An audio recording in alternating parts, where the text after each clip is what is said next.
Dans cette vidéo, on va voir ensemble comment s'entraîner au smash, au pickleball.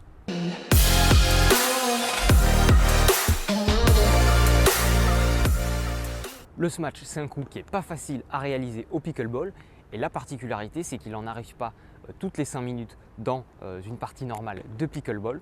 Donc c'est pour ça que s'entraîner va vous permettre de vraiment augmenter votre niveau au smash assez rapidement et pour ça, j'ai un petit exercice pour vous. Le premier élément qu'on va voir, ça va être la position des jambes quand on va smatcher.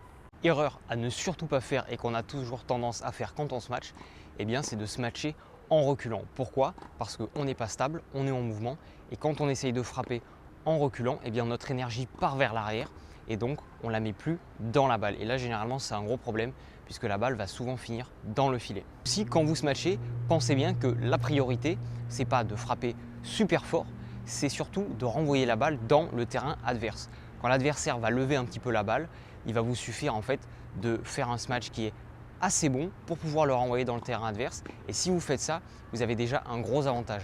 Très souvent, et je suis le premier à le faire, on a envie de faire un smash qui est parfait, on a envie de frapper très très fort et on va perdre en précision, on va un petit peu perdre son contrôle au moment de smatcher. Et la priorité, c'est vraiment de renvoyer sur le terrain adverse. Si déjà vous faites ça, vous allez largement augmenter les smatchs qui sont bons. Donc l'idéal pour vous entraîner, c'est d'avoir un coéquipier qui va vous faire des balles que vous allez vous entraîner à smatcher. Maintenant, si vous ne pouvez pas faire ça, que vous êtes tout seul, c'est très souvent le cas quand on veut s'entraîner, il vous suffit de mettre un filet contre un mur ou alors ce que vous allez faire, c'est que vous allez mettre une marque à la hauteur du filet, à la même hauteur que le filet. Une fois qu'on a fait ça, ce qu'on peut faire, c'est de lancer une balle en hauteur et vous allez vous entraîner à la smatcher. L'objectif, c'est de la renvoyer au-dessus du filet et de s'imaginer que vous allez faire ça comme si vous étiez en match, comme si vous étiez sur un terrain. Autre conseil au moment du smash, pour avoir un bon mouvement, rappelez-vous que c'est aussi un mouvement de poignet. On ne va pas chercher à faire de grands mouvements amples pour aller smatcher. Ce qu'on va faire, c'est à rapprocher la raquette de la balle et nous, on va surtout utiliser le poignet. C'est ce qui va nous permettre en fait, en cassant le poignet comme ceci, de pouvoir renvoyer la balle bien dans le terrain adverse.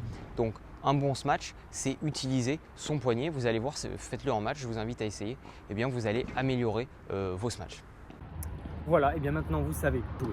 Si vous avez des questions, si vous avez des idées, des sujets de vidéos que vous voulez voir, n'hésitez pas à nous les partager en commentaire. On y répondra et on fera en sorte de faire les sujets de vidéos qui vous intéressent. Merci d'avoir regardé cette vidéo et je vous dis à très bientôt les picklers.